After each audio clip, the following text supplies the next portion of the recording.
تو انسان اس کو سنوارنے کے لیے اس کو برباد کر لے جو نہ ختم ہونے والی، یہ تو کٹ ہی جائے گی، دکھوں میں کٹی پھر بھی کٹ ہی جائے گی۔ جس کے پاس دولت کے انبار ہیں، نیند کی گولیاں کھانے کے بغیر وہ بھی نہیں سوتے، چین انہیں بھی نہیں، کیونکہ دنیا کے اوپر چین نام کی چیز کیسے ہوگی جبکہ انسان کے خمیر پر 39 دن تک غموں کی بارش ہوئی ہے اور صرف ایک دن خوشی کی بارش ہوئی ہے۔ خوشی اور غم زندگی میں اس تناسب کے ساتھ ہے، خوشی عارضی ہوتی ہے، غم دیر پا ہوتا ہے۔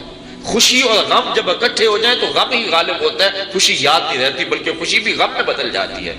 تو انسان کی زندگی میں دکھ ہے، اذیتیں ہیں، آزمائشیں ہیں، امتحان ہے، تو اصل زندگی وہ زندگی ہے۔ اگر یہ اچھی بھی گزر گئی، تخت پہ بیٹھے ہوئے بھی گزر گئی تو کتنا عرصہ ہے؟ بہت تھوڑی مدت ہے۔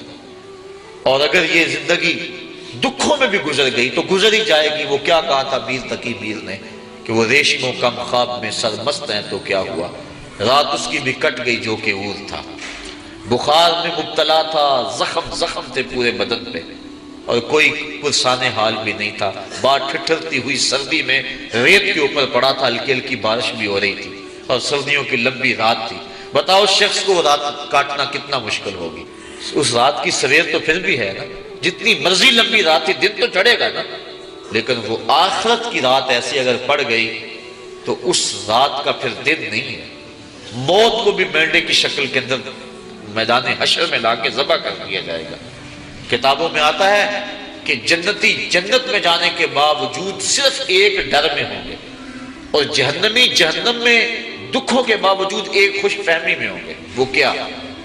جنتیوں کو جب نعمتیں ملیں گی، مائے معین، کوثر، سلسبیل، کیا کچھ نہیں ہوگا جنت میں، اللہ نے قرآن مجید کے اندر تذکرے کیے ہیں۔ تو جب وہ دیکھیں گے تو دل میں کھٹکا پیدا ہوگا کہیں موت نہ آ جائے۔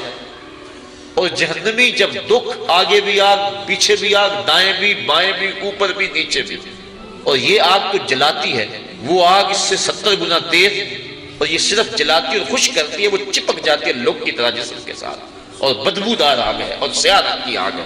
اس آگ میں جب جسم بھی بڑا کر دیا جائے گا تاکہ یہ عذاب زیادہ اس کو ہو، 70 گز موٹی کھال بنا دی جائے گی، اور اللہ قرآن مجید میں فرماتا جب کھال جل جائے گی تو ہم اس کی جگہ نئی کھال بدل دیں گے تاکہ یہ عذاب کی تکلیف سہے۔ اس نے دنیا کے اندر میرے حکموں کو توڑا اور میرے حکموں کی پرواہ نہ کی، اس کو زندگی میں نے دی، اس کو عزت میں نے دی، اس کی آنکھوں میں نور میں نے رکھا، اس کی زبان کو بولنے کا سلیقہ میں نے دیا، اس کی ٹانگوں کو چلنے کا طریقہ میں نے دیا، اس کو سانسیں میں نے اگی، اس کے لیے سبزے زمین سے میں نے اگائے، اس کے لیے پانی آسمان سے میں نے برسایا، اس کے لیے میں نے کیا کچھ نہ کیا۔ کہیں سورج خدمت میں لگا ہے، کبھی چاند خدمت میں لگا ہے، کہیں جانور بار برداری کے لیے، کہیں سواری کے لیے ہے، اتنا کچھ اس کے لیے میں نے پیدا کر دیا، اس کو سجدہ کرنا گوارا نہیں تھا۔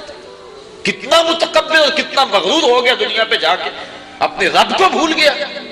یا ایھا الانسان ما غرک بربک الکریم، اس لیے اللہ اس دن پھر 70 ہاتھ موٹی کھال جو ہے وہ بدن پہ چڑھائے گا اور وہ جلتی جائے گی، پھر بدلتی جائے گی، اور پھر وہ تکلیف سہے گا۔ اور اگر بندہ اس دنیا پہ آ کے اپنے مالک کو راضی کرتا ہے، اس نے اس کے لیے جنت بنائی ہے اور جنت کی نعمتیں اس کے لیے بنائی ہیں۔ جہنم کے اندر جہنمی سخت اذیت میں ہوں گے، اللہ کا قہر و غضب بھی برس رہا ہوگا، دروغہ جہنم بھی جھڑک رہا ہوگا، دائیں بائیں آگ ہوگی، پھر اس کو صرف ایک امید ہوگی کہ کبھی موت آ جائے گی نہ تو جان چھوٹ جائے گی۔ جب مریض تڑپتا ہوتا تو وہ موت مانگتا، وہ موت مانگے گا۔ جنتی جنت میں جا کر یہی کھٹکا ہوگا کہیں موت نہ آ جائے، اور جہنمی جہنم میں جا کر اسی خوش فہمی میں ہوگے کبھی موت آ گئی تو جان چھوٹے گی۔ پھر اللہ تعالیٰ حشر کے میدان میں لائے گا موت کو ایک مینڈے کی شکل میں، حضرت یحییٰ علیہ السلام کے ہاتھوں میں چھری دے گا، اور جنتی جنت سے اور جہنمی جہنم سے لمبی لمبی گردنیں نکال کے دیکھیں گے، اور پھر ان کے سامنے موت کو ذبح کر دیا جائے گا۔ پھر جنتی ابدی طور پہ خوش ہو جائیں گے اور جہنمیوں کی حسرت اور بڑھ جائے گی، اب تو موت کو بھی موت آ گئی، اب تو مریں گے بھی نہیں۔ تو وہ رات لمبی ہے، اگر پڑ گئی تو سخت اضطراب، اس لیے یہ تھوڑی سی زندگی دکھ میں بھی گزر گئی، سولی پہ چڑھ کے بھی گزر گئی، گزر ہی جائے گی، لیکن وہ زندگی ختم نہیں ہونے پائے گی۔ وہ ایسی شب ہے جس کا سویر کوئی نہیں، وہ ایسی شب ہے جس کی سحر کوئی نہیں۔ تو اگر اس زندگی کو برباد کر دیا اور اس کو سنوار دیا، پہلے تو یہ سنورنے کا یقین ہی نہیں ہے نا، چین ہے ہی نہیں، ہوگا بھی چین تخت پہ بھی گزار دیا تو پھر آگے ایک ایک چیز کا حساب ہونا ہے۔ وہ بادشاہ پھولوں کی سیج پہ سویا کرتا تھا نا، اللہ اکبر، لونڈی روزانہ پھولوں کی سیج بچھاتی۔ ایک دن لونڈی کے دل میں آیا بادشاہ مدت سے ان پھولوں بڑی سیج پہ سوتا ہے، پتہ نہیں کیا لذت ہے، میں بھی تو لیٹ کے دیکھوں کیا مزہ ہے۔ سیج تیار کی اور اس کے اوپر لیٹ گئی۔ ابھی لیٹی ہی تھی، سارے دن کی تھکی تھی بیچاری، نیند آ گئی۔ جب نیند آئی بادشاہ وقت پہ کمرے میں داخل ہوا، دیکھا میری سیج پہ لونڈی سوئی ہوئی، غصے سے لال پیلا ہو گیا۔ ایک لونڈی کو یہ جرأت کہ بادشاہ کی سیج پہ سوئے؟ اس نے جلاد کو بلایا کہ اس کو یہیں سے پکڑو، الٹا لٹکا دو اور اتنے کوڑے مارو کہ اس کی روح نکل جائے، تاکہ لوگوں کو یہ عبرت ہو جائے کہ بادشاہوں کی سیج کتنی مقدس ہوا کرتی ہے، باقی ملازمین بھی جان لیں۔ لونڈی کو پکڑا گیا اور الٹا لٹکا کے جلاد کوڑے برسا رہا ہے، وہ چیختی ہے، چلاتی ہے، روتی ہے۔ اچانک اس نے روتے روتے ہنسنا شروع کر دیا۔ بادشاہ نے کہا جلاد کو رک جاؤ، اسے پوچھو کیوں روتی ہے، اسے یہ بھی پوچھو ہنستی کیوں ہے۔ جلاد نے پوچھا لونڈی بتا تو کیوں روتی ہے، اور یہ بھی بتا تو ہنستی کیوں ہے۔ اس نے کہا روتی تو میں اس لیے ہوں، جب کوڑا لگتا ہے میری جان نکلنے کو آتی ہے۔ تو کہا پھر ہنستی کیوں ہے؟ کہا میں یہ سوچ کے ہنستی ہوں کہ چند لمحوں کے لیے سیج پہ سوئی اور اتنی تکلیف پہنچ رہی ہے، جس کو عمر ہوگی سوتے ہوئے اس کا کیا بنے گا۔ تو آج ہم چاہتے تو یہ ہیں کہ مالک کو بھول جائیں اور زندگی کی عیش اپنا لیں، لیکن کل قیامت کے دن ایک ایک چیز کا حساب دینا ہوگا۔ حضرت امام جعفر صادق کہتے ہیں یہ میرا تو ٹھنڈا پانی پینے کو دل نہیں کرتا کہ قیامت کے دن کبھی اس کے حساب میں جکڑا نہ جائے۔ اوڑھنا بچھونا دنیا بنا لیا ہوا ہے، آخرت کو بھول گئے ہوئے ہیں۔ اس 4 دن کی زندگی کو ہم سمجھتے ہیں یہی ہماری زندگی ہے، یہی ہمارا مستقبل ہے۔ بچہ پڑھ رہا ہے، محنت کر رہا ہے، بندہ کمائی کر رہا ہے، کیا جی مستقبل ٹھیک ہو جائے؟ کون سا مستقبل؟